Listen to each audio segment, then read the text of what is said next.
Assalamualaikum warahmatullahi wabarakatuh. Selamat pagi teman-teman teknisiku semua, dimanapun kalian berada.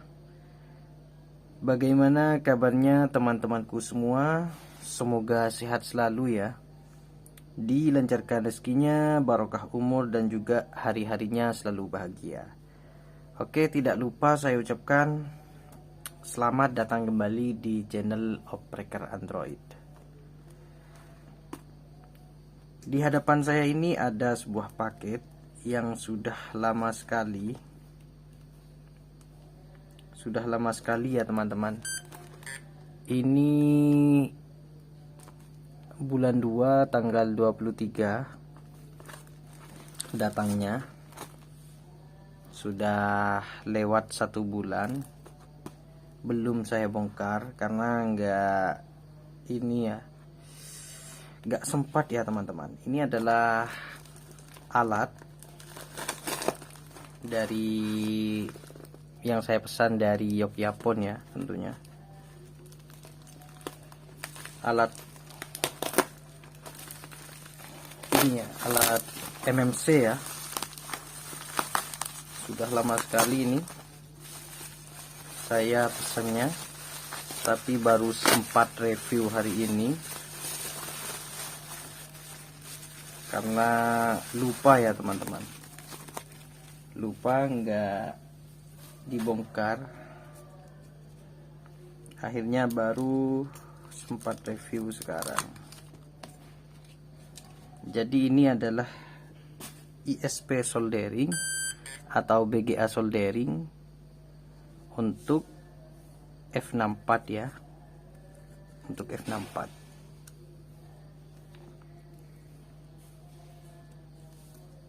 Oke, kita bongkar dulu. Ini kalau nggak salah saya belinya berapa ya kemarin, sekitar 90 ribuan kalau nggak salah.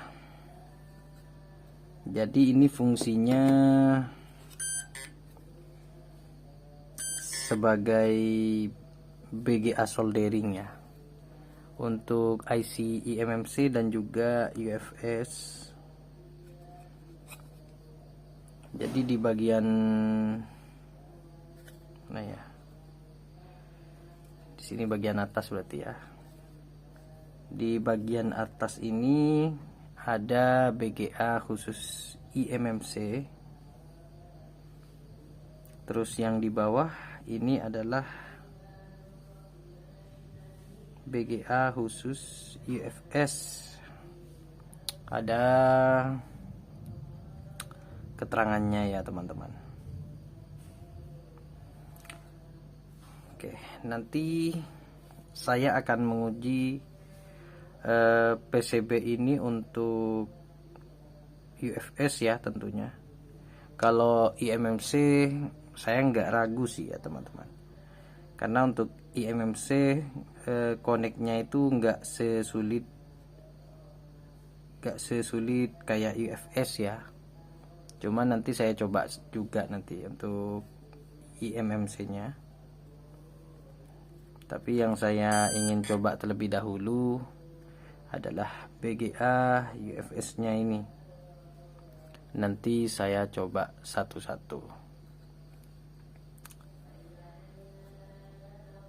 Dan ini juga solusi buat teman-teman yang ingin beli F64 tapi yang versi LED ya. Jadi untuk pengeluarannya biar nggak terlalu bengkak kalau pakai BGA ini. Tinggal teman-teman beli box UFS nya seharga 5 jutaan kalau sekarang. Terus beli ini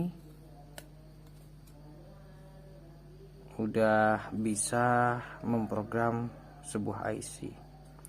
Oke teman-teman, tanpa berlama-lama, di sini saya akan mencoba untuk memasang IC UFS pada BGA soldering ini. Oke. Oke teman-teman, di sini saya sudah memasang sebuah IC UFS dengan tipe KLUE dan kapasitasnya sekitar 256 GB. Untuk pemakaian BGA soldering ini ya teman-teman, kita harus memakai ISP bawaan dari F64, dan cara penggunaannya kita tinggal jumper saja dari pinnya ini. Di bagian BGA solderingnya ada pin dari angka 0 sampai ke angka 9 di sini. Jadi cara penjemperannya itu kita tinggal menjemper sesuai nomor yang ada di ISP ya teman-teman. Dari angka 0 sampai 9 di sini harus disesuaikan juga dari angka 0 sampai 9. Dan menurut saya untuk BGA soldering ini cukup ribet ya teman-teman. Kenapa ribet? Karena yang pertama kita sudah dipaksa bukan dipaksa ya namanya. Yang pertama kita dibuat ribet karena udah harus menyolder UFS ke ini ya, ke BGA, menyolder BGA UFS ke BGA-nya. Kemudian kedua, di sini kita disuruh menjemper satu persatu pin di sini. Jadi memang agak ribet ya teman-teman. Dan ya ini agak ribet sih. Dan kalaupun nanti misal ini udah dijemper terus IC-nya nggak connect, jadi lumayan makan waktu ya teman-teman. Tapi di sini saya akan mencoba terlebih dahulu bagaimana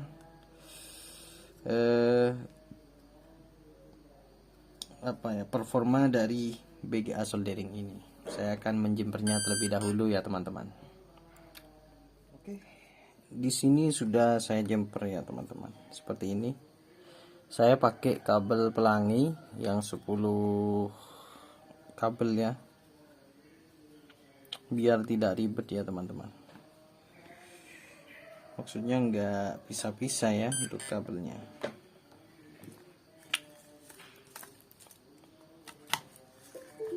Kita lakukan tes pada IC-nya seperti ini.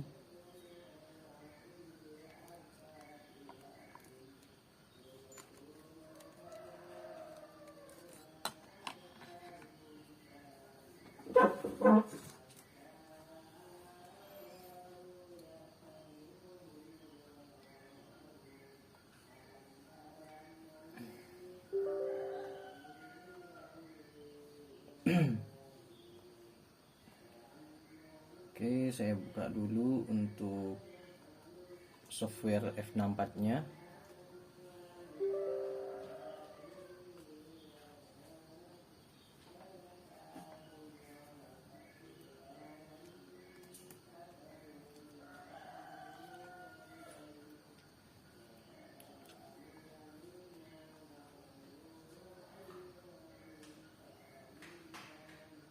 Box F64 is connected.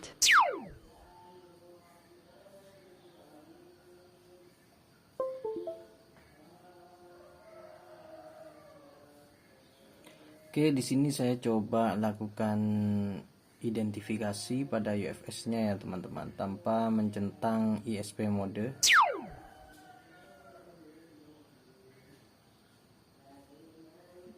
Dan di sini tidak terdeteksi ya teman-teman. Untuk UFS-nya tidak terdeteksi.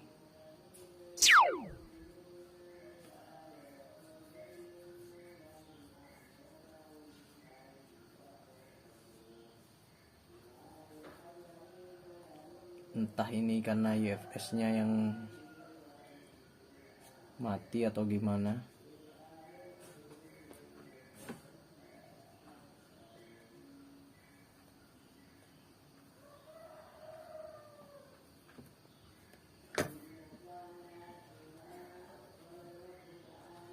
Coba saya set ke PWM saja ya.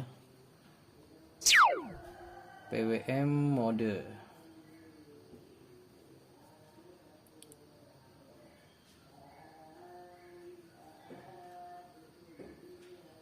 Dan di sini masih tidak terdeteksi ya teman-teman.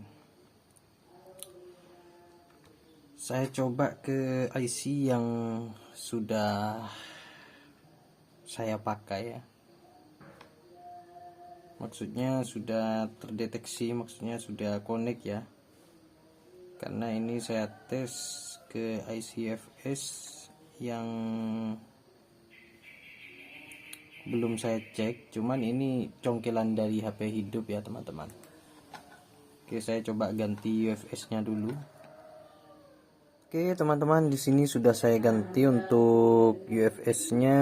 Saya ganti UFS KLU CG ya, UFS 2.0. Tujuannya saya ganti UFS 2.0 biar cepat connect ya teman-teman.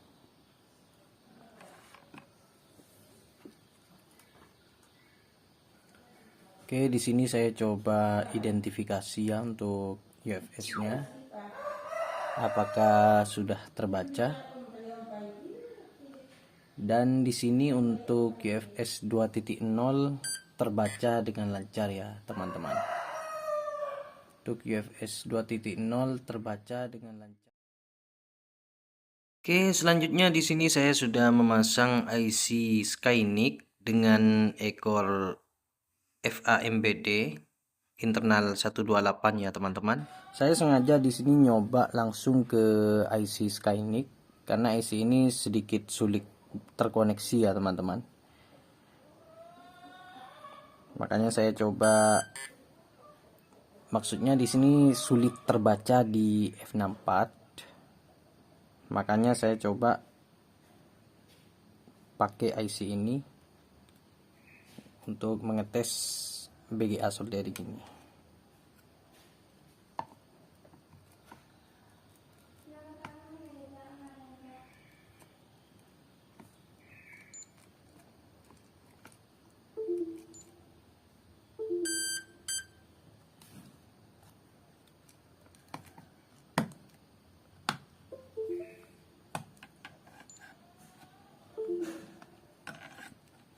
Box F64 is connected. Oke, saya coba dulu ya teman-teman. Dan ini tadi untuk UFS 153 saya lupa ngerekamnya ya teman-teman. Jadi ini adalah hasil pembacaan UFS 153 yang ini. Tadi saya lupa merekamnya dan ini hasil pembacaan dari UFS-nya. Sekarang kita tes UFS 254-nya ya teman-teman. Apakah terbaca ini? Kalau terbaca mantap sih untuk UFS yang lain. Dan di sini tidak terbaca ya teman-teman. Padahal ini UFS sudah tested ya.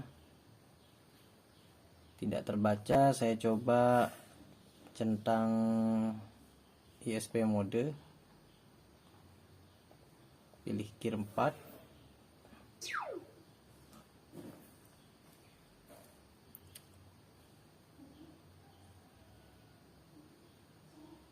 Dan tidak terbaca ya teman-teman.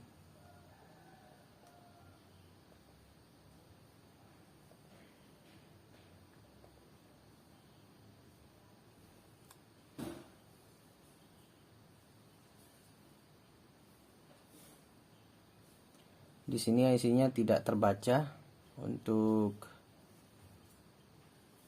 UFS Skynic ini. Untuk IC-nya ini sudah tested ya teman-teman. Kalau pakai BGA IC friend terbaca HSG3 ini. Tapi ini tidak terbaca.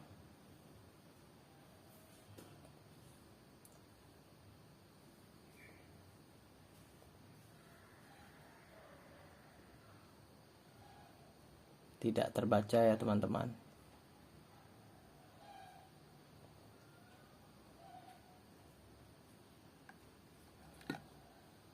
Oke.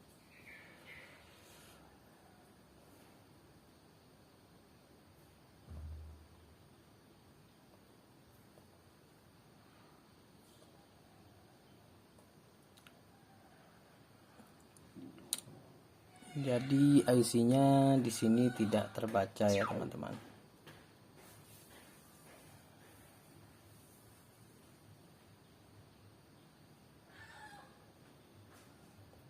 Kalau untuk UFS Samsung saya tidak meragukan untuk F64 ini. Tapi untuk UFS Skynic memang agak sulit kalau ini ya, kalau di F64 ini agak sulit untuk FAMBD ini, sulit terbacanya. Dan kalau pakai ini ya teman-teman, pakai ini untuk IC FAMBD ini aman karena struktur PCB-nya di sini sudah begitu banyak komponen ya sebagai penyetabil.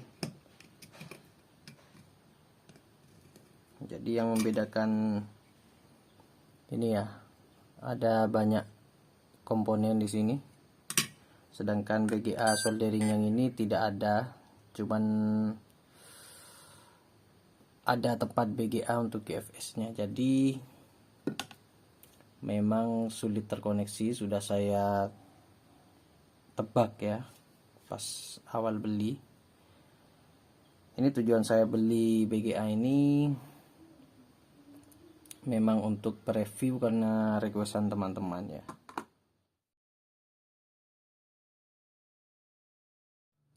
Oke, di sini teman-teman saya sudah menjumper fleksibel versi 2 ke BGA solderingnya. Kita tes dulu apakah ini akan bekerja di UFS Skynic.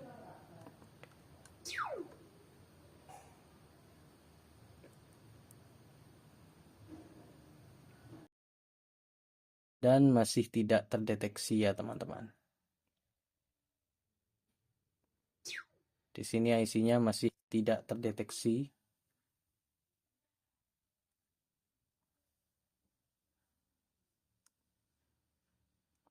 Saya coba di PWM G4.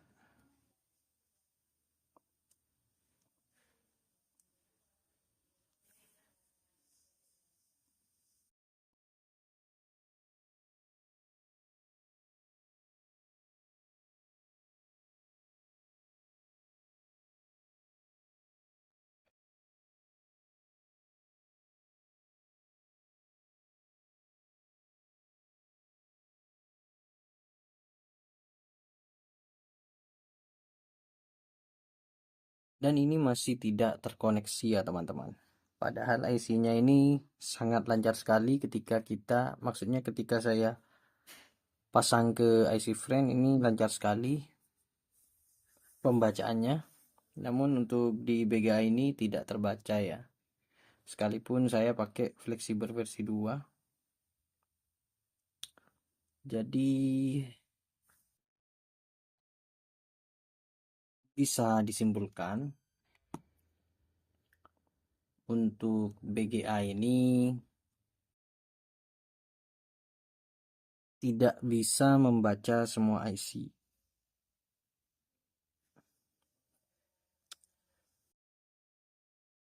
Dan tentunya beberapa IC mudah terbaca juga ya teman-teman, tergantung merek UFS-nya ini.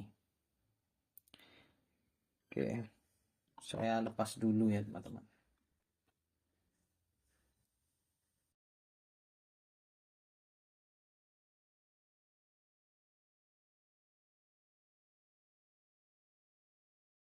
Oke, sekali lagi untuk BGA soldering ini, kalau teman-teman mau menghemat duit ya nggak apa-apa beli, karena ini cuman harganya 100 ribuan ya.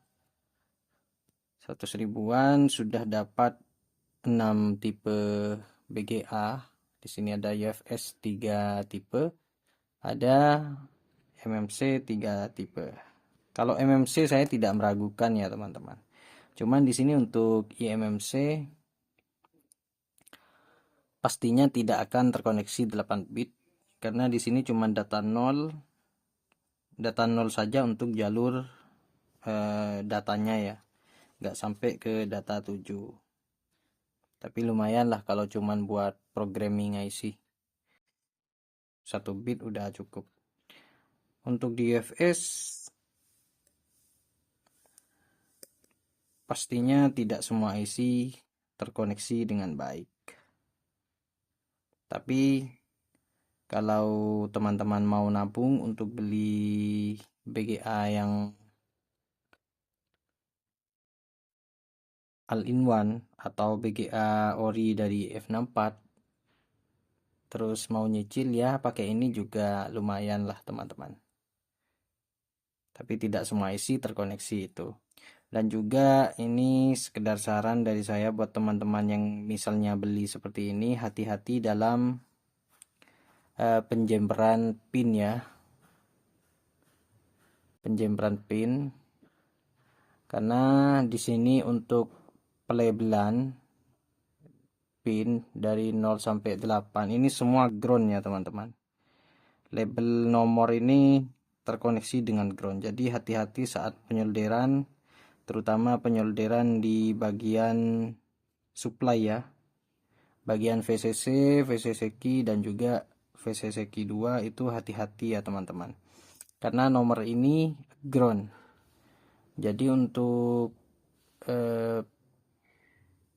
penyolderan hati-hati di bagian 789 ya. Nomor 789 karena ini adalah jalur supply atau jalur tegangan kerja untuk IC. Ya, mungkin cukup sekian untuk review plat BGA ini ya teman-teman. Maksudnya BGA soldering ini reviewnya. Kalau teman-teman pengen murah ya beli saja. Tapi kalau teman-teman nggak pengen ribet, bisa pakai yang seperti ini. Karena saya masih pakai ini sekarang, lumayan ya. Untuk semua IC terkoneksi. Cuman di beberapa tipe juga ada yang tidak terkoneksi dengan baik. Harus collab ya teman-teman. Ya. Mungkin cukup sekian untuk review BGA-nya. Jika ada yang kurang jelas silahkan komen ya teman-teman di bawah. Dan jika ada kata-kata yang salah dari saya mohon maaf sebesar-besarnya. Akhiran, assalamualaikum warahmatullahi wabarakatuh. Salam satu solder.